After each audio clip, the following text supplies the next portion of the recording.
Okay, the next question is question number 7. 200 gram of 20% W by W NaOH solution is mixed with 300 gram of 30% W by W NaOH solution. Full stop. Find the percentage W by W of final solution. तो question आपको समझ में आ गया होगा. Question में क्या कह रहा है, दो अलग अलग सोल्यूशन है. पहला सोल्यूशन कौन सा है, 200 gram of 20% W by W NaOH solution. दूसरा सोल्यूशन कौन सा है, 300 gram of 30% W by W NaOH solution. जब मैंने इन दोनों सोल्यूशन को मिक्स करा तो क्या बनेगा, एक फाइनल सोल्यूशन बनेगा. अब क्वेश्चन में आपसे कह रहा है कि फाइनल सोल्यूशन का कंसंट्रेशन क्या होगा, और यहां पर आपको कंसंट्रेशन निकालना है in terms of percentage W by W. Question समझ में आ गया है. तो आप मुझे बताइए, अगर मुझे परसेंटेज W by W निकालना है फाइनल सोल्यूशन का, तो फॉर्मूला क्या हो जाएगा. मैं बोल सकता हूं percentage W by W of final solution is equal to total mass of solute divided by total mass of solution into 100. यही होगा. अब मुझे पता है सोल्यूशन 1 में भी सॉल्यूट है, सॉल्यूशन 2 में भी सॉल्यूट है. तो अपन एक काम करते हैं, सोल्यूशन 1 में कितना सॉल्यूट है, सोल्यूशन 2 में कितना सॉल्यूट है, ये कैलकुलेट कर लेते हैं. और आपको साफ नजर आ रहा है कि यहां पर टोटल मास ऑफ सोल्यूशन क्या हो जाएगा, 200 ग्राम प्लस 300 ग्राम. तो टोटल मास ऑफ सोल्यूशन मुझे पता है, मुझे क्या निकालना है, टोटल मास ऑफ सॉल्यूट. क्योंकि फॉर्मूला क्या होता है, total mass of solute upon total mass of solution into 100. ठीक है.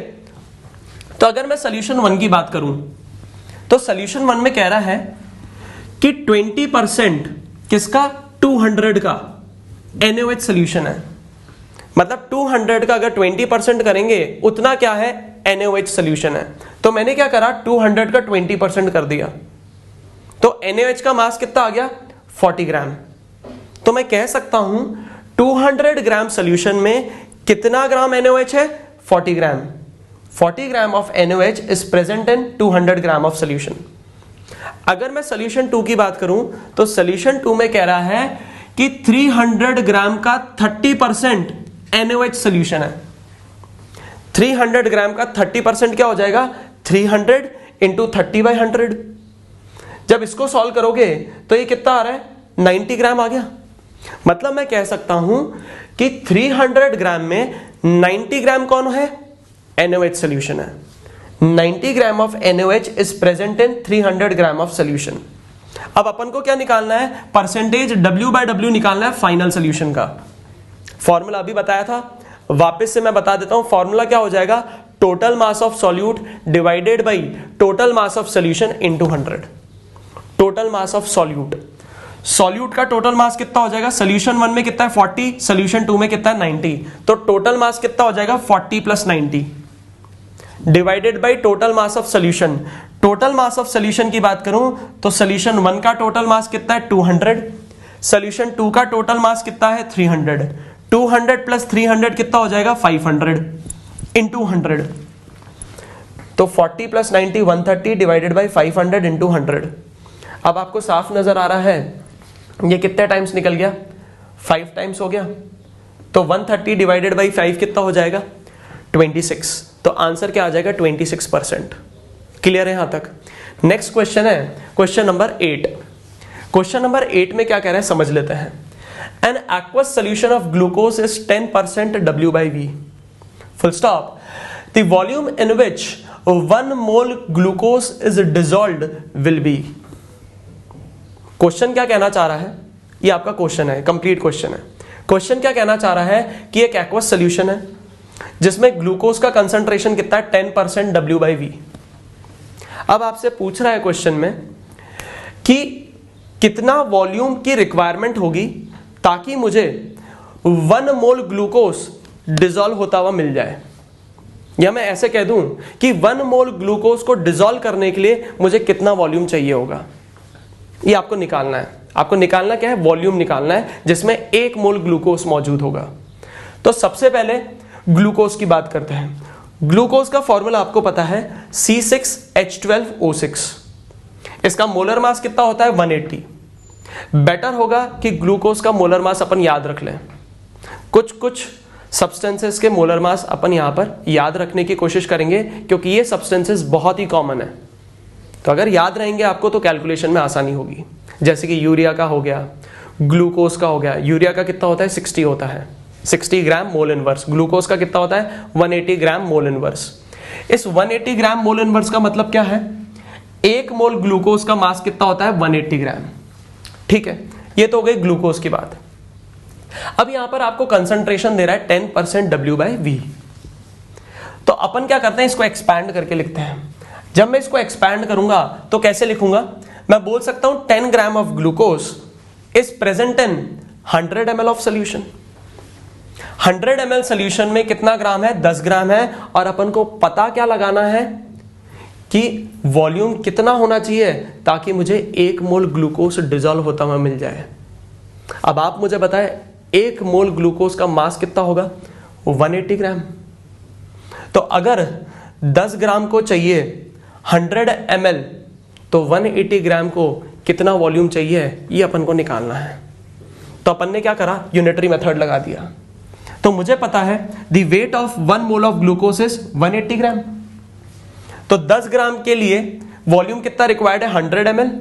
तो 180 ग्राम के लिए वॉल्यूम कितना रिक्वायर्ड होगा ये अपन को निकालना है। यूनिटरी मेथड लगाएंगे अपन। 10 gram of glucose requires 100 ml of solution. तो मैं कह सकता हूं 1 gram of glucose requires 100/10 ml of solution.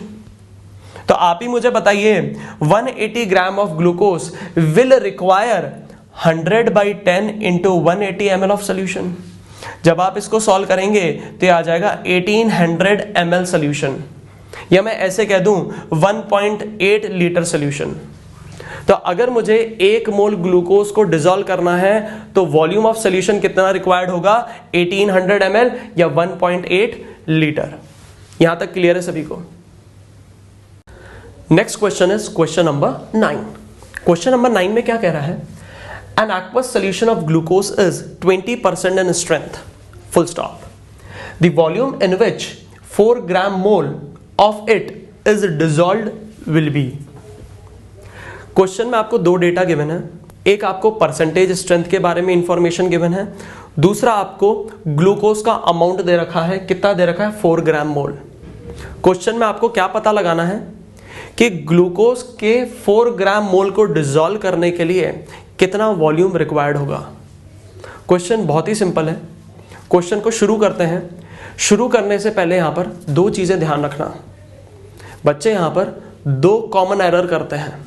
पहला एरर कहां पर करेंगे, इस परसेंटेज स्ट्रेंथ में। ये परसेंटेज स्ट्रेंथ और कुछ नहीं, परसेंटेज W/V है। याद करो, परसेंटेज W/V का मैंने दूसरा नाम लिखवाया था, परसेंटेज स्ट्रेंथ। तो ये आपको क्या दे रखा है, परसेंटेज W/V दे रखा है। कितना दे रखा है 20%। अगर आप इसको एक्सपैंड करेंगे तो मैं क्या लिख सकता हूं, 20 gram of glucose is present in 100 ml of solution. तो पहले डेटा से ये इंफॉर्मेशन निकल कर आ रही है कि 20 ग्राम ग्लूकोज कितने वॉल्यूम में मौजूद है 100 ml वॉल्यूम में मौजूद है। दूसरी इंफॉर्मेशन, ग्लूकोज का अमाउंट दे रखा है आपको 4 ग्राम मोल। आपको पता होना चाहिए कि ये जो ग्राम मोल वर्ड है इसका मतलब होता है मोल। आप इसको ऐसे मत समझना कि ग्लूकोज का 4 ग्राम मौजूद है। जब ग्राम और मोल के बीच में कोई भी वर्ड यूज नहीं होता है तो इस वर्ड का, इस कंबाइंड वर्ड का मतलब होता है मोल। तो ग्लूकोज के कितने मोल दे रखे हैं 4 मोल। लास्ट क्वेश्चन में अपन ने देखा था ग्लूकोज के 1 मोल का मास कितना होता है 180 ग्राम। तो आप मुझे बताइए ग्लूकोज के 4 मोल्स का मास कितना हो जाएगा 4 × 180, वही मैंने लिख रखा है। तो यहां पर 4 ग्राम मोल ऑफ ग्लूकोज का मतलब क्या है 4 मोल्स ऑफ ग्लूकोज। तो आप मुझे बताइए weight of 4 mole of glucose क्या हो जाएगा, 1 मोल का मास 180, तो 4 मोल का मास 4 × 180 कितना आ जाएगा 720 ग्राम। अपन को पता क्या लगाना है कि 720 ग्राम ग्लूकोज कितने वॉल्यूम ऑफ सॉल्यूशन में मौजूद होगा। यूनिटरी मेथड लगाएंगे, आपको यहां पर इंफॉर्मेशन मिली गई है यूनिटरी मेथड लगाने के लिए। 20 ग्राम मौजूद है 100 ml में, तो 720 ग्राम मौजूद होगा कितने ml में, ये अपन को निकालना है। तो मैंने लिख लिया 20 gram of glucose is present in 100 ml of solution. तो मैं कह सकता हूं 720 gram of glucose will be present in 100/20 into 720 ml of solution. जब आप इसको सॉल्व करेंगे तो ये 2 से गया, ये हो जाएगा 36, तो ये आ जाएगा 36 इंटू 100 कितना होता है 3600 ml ऑफ सोल्यूशन। अगर मैं इसको लीटर में कन्वर्ट करूं तो कितना हो जाएगा 3.6 लीटर ऑफ सोल्यूशन। तो मैं कह सकता हूं कि 720 ग्राम ग्लूकोज को डिसॉल्व करने के लिए वॉल्यूम कितना रिक्वायर्ड होगा 3600 ml ऑफ सोल्यूशन, या मैं कह दूं 3.6 लीटर ऑफ सोल्यूशन। क्लियर है यहां तक सभी को? Move on to next question, that is question number 10।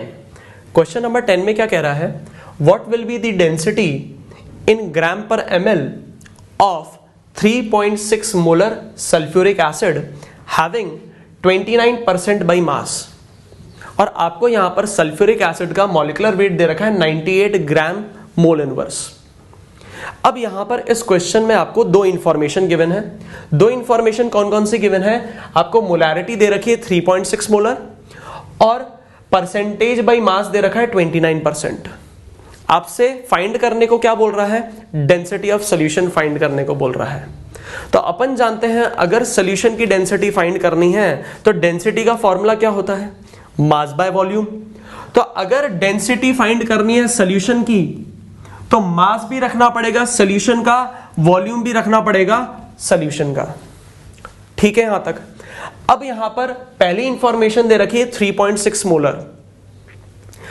अगर मैं 3.6 मोलर की बात करूं तो इसको एक्सपैंड करके अपन कैसे लिखेंगे? 3.6 moles of H2SO4 is present in 1 litre of solution. अच्छा, इसको ऐसे भी लिख सकता हूं मैं कि मोल कितने दे रखे हैं H2SO4 के? 3.6 मोल। अगर इसको मैं मास में कन्वर्ट करूं तो किससे मल्टीप्लाई करूंगा? 98 से, इसके मोलर मास से मल्टीप्लाई करूंगा। तो मैं कह सकता हूं 3.6 into 98 will be the mass of H2SO4। तो अब अपन यहां पर कह सकते हैं 3.6 into 98 gram of H2SO4 is present in 1000 ml of solution. 1 litre को मैं 1000 ml लिख सकता हूं। अच्छा, इसको ऐसे भी बोल सकता हूं 353 gram of H2SO4 is present in 1000 ml of solution. जब मैंने इन दोनों को मल्टीप्लाई करा तो कितना निकल कर आ गया? 353 ग्राम निकल कर आ गया। तो अपन यहां से कह सकते हैं 353 gram of H2SO4 is present in 1000 ml of solution. Second information आपको क्या दे रखी है? 29% बाई मास। इसको एक्सपैंड करके लिखेंगे। एक्सपैंड करके मैं क्या बोलूंगा? 29 gram of H2SO4 is present in 100 gram of solution, यही बोलूंगा। अब आप खुद देखिए, यहां पर आपको दो इंफॉर्मेशन गिवन है। इन दोनों इंफॉर्मेशन में रिलेशन किसके बीच में दे रखा है? मास ऑफ सॉल्यूट और वॉल्यूम ऑफ सॉल्यूशन के बीच में। यहां पर रिलेशन दे रखा है मास ऑफ सॉल्यूट और मास ऑफ सॉल्यूशन के बीच में। तो अब अपन को निकालना क्या है? Density of solution. अब कुछ कुछ के दिमाग में आएगा कि सर आंसर तो निकल ही चुका है। आप खुद देखिए, ये रहा वॉल्यूम ऑफ सॉल्यूशन, ये रहा मास ऑफ सॉल्यूशन, दोनों को डिवाइड कर देंगे, आ जाएगा डेंसिटी ऑफ सॉल्यूशन। ऐसा करना बिल्कुल गलत होगा। अब आप खुद देखिए, यहां पर ये दोनों सॉल्यूशन अलग अलग हैं। दोनों सॉल्यूशन में जो क्वांटिटी है वो अलग अलग है। इस सॉल्यूशन की बात करूं तो इस सॉल्यूशन में 353 ग्राम H2SO4 है, और अगर इस सॉल्यूशन की बात करूं तो इस सॉल्यूशन में 29 ग्राम ऑफ H2SO4 है। तो ऐसा पॉसिबल नहीं है कि अगर मुझे डेंसिटी ऑफ सॉल्यूशन निकालना है तो मास किसी और सॉल्यूशन का रखूंगा, वॉल्यूम किसी और सॉल्यूशन का रखूंगा। मास और वॉल्यूम एक ही सॉल्यूशन का रखना पड़ेगा। तो अब अपन क्या कर रहे हैं? अपन एक काम करते हैं, फिक्स्ड मास ऑफ सॉल्यूट के लिए वॉल्यूम ऑफ सॉल्यूशन और मास ऑफ सॉल्यूशन निकाल लेते हैं। वापस से मेरी बात सुनना, ये बिल्कुल कॉन्सेप्चुअल लाइन है इस क्वेश्चन को सॉल्व करने के लिए। अपन क्या करने जा रहे हैं, फिक्स्ड मास ऑफ सॉल्यूट के लिए वॉल्यूम ऑफ सॉल्यूशन और मास ऑफ सॉल्यूशन कैलकुलेट कर लेते हैं। तो मैंने सॉल्यूट का मास फिक्स कर दिया 353 ग्राम। कितना फिक्स कर दिया? 353 ग्राम। सॉल्यूट का मास कितना फिक्स कर दिया? 353 ग्राम। तो मैं कह सकता हूं 353 ग्राम ऑफ H2SO4 का जो वॉल्यूम है वो है 1000 ml। कितना वॉल्यूम है? 1000 ml। तो वॉल्यूम ऑफ सॉल्यूशन कितना आ गया? 1000 ml। अब मुझे क्या निकालना है? Mass of solution. तो मास ऑफ सॉल्यूशन किसका निकालना पड़ेगा? 353 ग्राम H2SO4 सॉल्यूशन का जो मास होगा वही क्या कहलाएगा? Mass of solution. 353 gram H2SO4 solution का जो मास होगा वही क्या कहलाएगा? Mass of solution. अब आप खुद देखिए 29 ग्राम H2SO4 का मास है 100 ग्राम। 29 H2SO4 सॉल्यूशन का मास क्या है? 100 ग्राम। तो आप मुझे बताइए 1 ग्राम H2SO4 सॉल्यूशन का मास कितना होगा? 100/29 ग्राम। तो 353 ग्राम ऑफ H2SO4 सॉल्यूशन का मास कितना हो जाएगा? 100/29 इंटू 353 ग्राम। तो 353 ग्राम H2SO4 सॉल्यूशन का मास निकल कर आ जाएगा 1217 ग्राम ऑफ सॉल्यूशन। तो आप खुद देखिए आपने क्या निकाल लिया, इतने मास सॉल्यूट के लिए आपने वॉल्यूम ऑफ सॉल्यूशन निकाल लिया, इतने मास सॉल्यूट के लिए आपने मास ऑफ सॉल्यूशन निकाल लिया। अब मैं एक क्वेश्चन पूछूंगा आपसे, अब आप मुझे बताइए ये वाला जो सॉल्यूशन है और ये वाला जो सॉल्यूशन है क्या सेम है? बिल्कुल सेम है, क्योंकि इस सॉल्यूशन में सॉल्यूट का मास फिक्स है। तो अगर सॉल्यूट का मास फिक्स है तो यहां से मेरे पास क्या क्या निकल कर आ गया? वॉल्यूम ऑफ सॉल्यूशन निकल कर आ गया और मास ऑफ सॉल्यूशन निकल कर आ गया फिक्स्ड अमाउंट ऑफ सॉल्यूट के लिए। तो मास कितना आ गया? 1217। वॉल्यूम कितना आ गया? 1000। वैल्यूज पुट कर दो इस फॉर्मूले में। तो डेंसिटी ऑफ सॉल्यूशन क्या हो जाएगा? Mass of solution upon volume of solution. Mass of solution कितना निकल कर आ गया? 1217। वॉल्यूम ऑफ सॉल्यूशन कितना निकल कर आया? 1000 डिवाइडेड बाई 1000। तो डेंसिटी ऑफ सॉल्यूशन निकल कर आ गई 1.217 ग्राम पर ml। बहुत ही अच्छा क्वेश्चन था, बहुत ही कॉन्सेप्चुअल क्वेश्चन था। अगर कोई मेरे से बोले सर इस क्वेश्चन को अगर अपन फॉर्मूले की मदद से सॉल्व करना चाहें तो फॉर्मूले की मदद से नहीं कर सकते। इसलिए मैंने आपको जब कंसंट्रेशन टर्म्स पढ़ाई थी तो मैंने वहां पर आपको एक्सपैंड करना सिखा दिया था। अब आपको समझ में आ गया होगा, भले ही कितना भी हार्ड क्वेश्चन हो, अगर एक्सपैंड करना आता है आपसे क्वेश्चन सॉल्व हो जाएगा। और मैं कह रहा हूं ये बहुत अच्छा क्वेश्चन था। यहां तक बात समझ में आ रही है? क्लियर है?